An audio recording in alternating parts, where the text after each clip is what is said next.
Hello and welcome to Books and Landscape, and my name is Amanda Davey, and today I'm owning up to having made some mistakes, or a big mistake, looking at the churches of the South Downs National Park, because I got a little bit seduced by everybody's enthusiasm for leper windows in the churches, and this is going to be a more involved look at what are called low side windows in churches, and particularly medieval churches, of which there are a good number. So I've got, I think, 22 photographs that will come at the end, just showing, it'd be like a slideshow showing the different churches and the different sorts of windows. So to me, a low side window sounded like a low window at the side of the church, which in a way some of them were, but most of them aren't. Quite when they became windows that started lower rather than being low side windows, nobody knows. It's actually a contentious debate as to whether or not they were for bells being rung for service, but some of them are not really in the right position for that because the acoustics are a bit odd. A significant proportion are so strategically placed to be next to where a rood screen would have been in the medieval era that it has to be something to do with something going on with the service inside the church. The idea of lepers or travellers or other people who were not part of the congregation sort of lurking in a strange corner outside the chancel is a bit far-fetched. So yes, it's I've been a bit naive in the way that I put it into the book. So at Burpham, there's a lane called Coombes Lane, not far away, that local tradition holds had lepers based at Lee Farm, which is north of Clapham, and they were supposedly walking to watch services through the lepers' window in the church. Lepers weren't allowed in churches. Lepers weren't actually allowed in churchyards. They were allowed to walk on routes to look for alms because they needed to support themselves.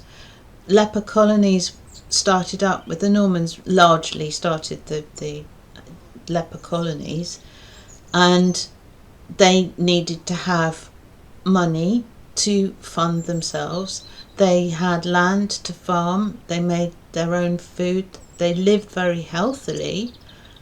It was a monastic setup, largely, with similar rules to in a monastery, and apparently, unproven, they all had chapels. So why would they need to go to work or church?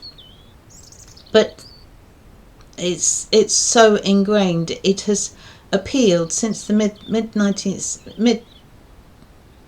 19th century. It has appealed to so many people, including me, that's what the low side windows were actually all about, and then nobody actually knows what they were about.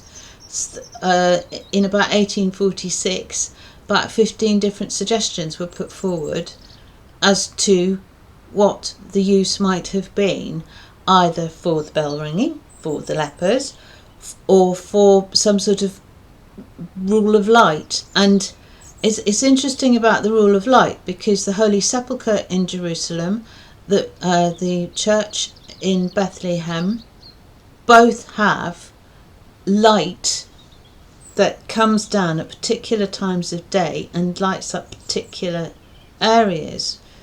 But on the south side of a church, where would the light have come from at the right time of day?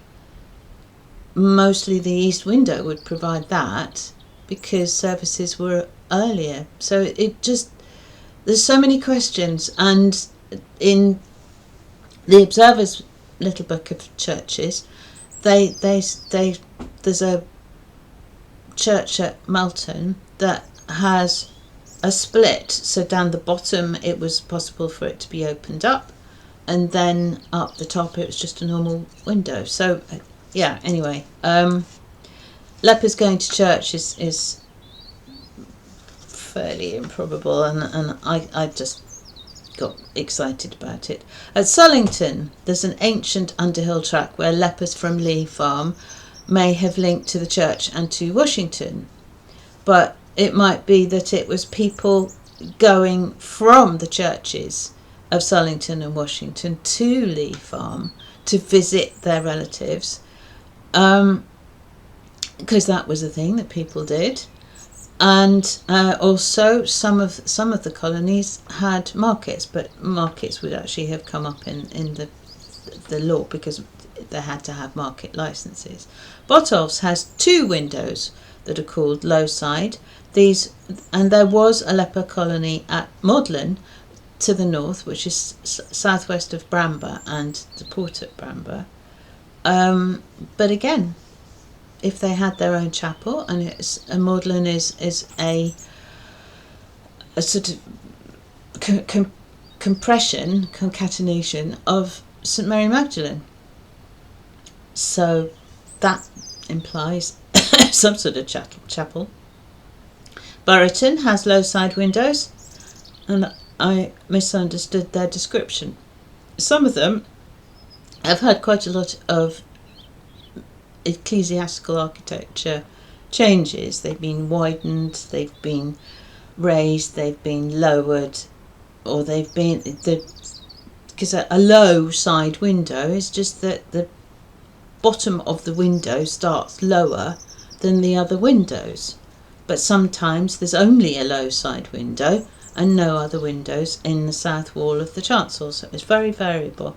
Clapham had outliers to the parish, one of which had Lee Farm. Back again to Lee Farm, the site of a leper colony destroyed in target practice in World War II, so there's no way of knowing if there was a chapel there because nobody did anything on it before then. Bramber, again Maudlin of course, St Mary Magdalene Hospital and Nunnery. Someone said that the lepers went to Botolphs because they weren't allowed inside. They weren't allowed to go to Bramber Church, but if they weren't allowed to go to Bramber Church, they wouldn't have been allowed to go to Botolphs Church, because Botolphs in those days it had the village of Annington around it. So we're talking about the 11th, 12th into the 13th centuries for the main era of leprosy and leper colonies in England.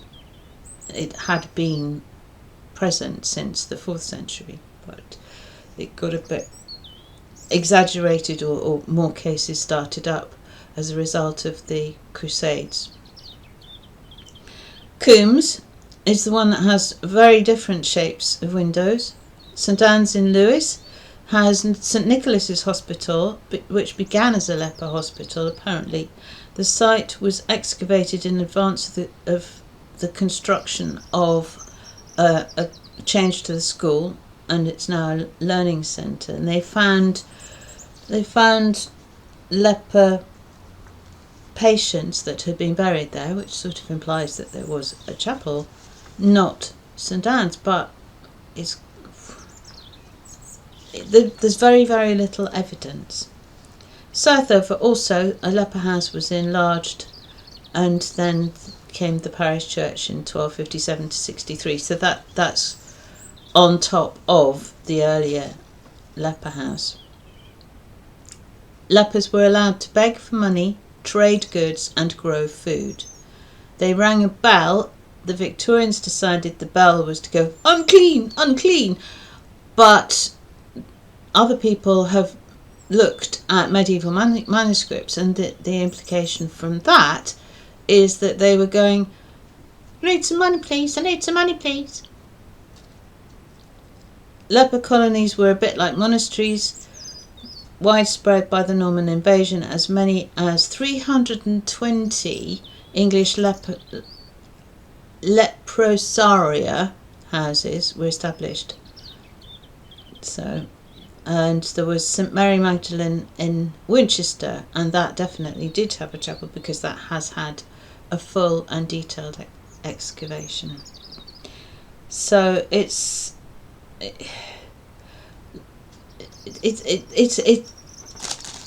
fascinating, absolutely fascinating. I've got absolutely no idea, and it'd be great if anybody had any thoughts. And yeah, slap wrist to me for having been a little naive in not digging into what a low side window was. So in the pictures and captions that come next, then there'll be a bit more idea about why it's so confusing, I hope.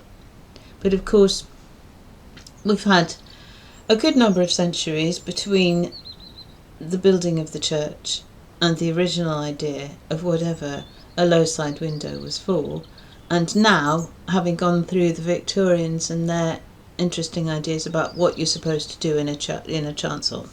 So let alone the Reformation and Henry VIII and all his cronies and all the changes to services and the loss of the rood screens and the works. So thank you very much for joining me. Thank you very much for watching. And it would be lovely if you could like, if you could subscribe, and if you did have a comment to make, then it would be great to have further ideas, thoughts, inspirations, knowledge. Thank you.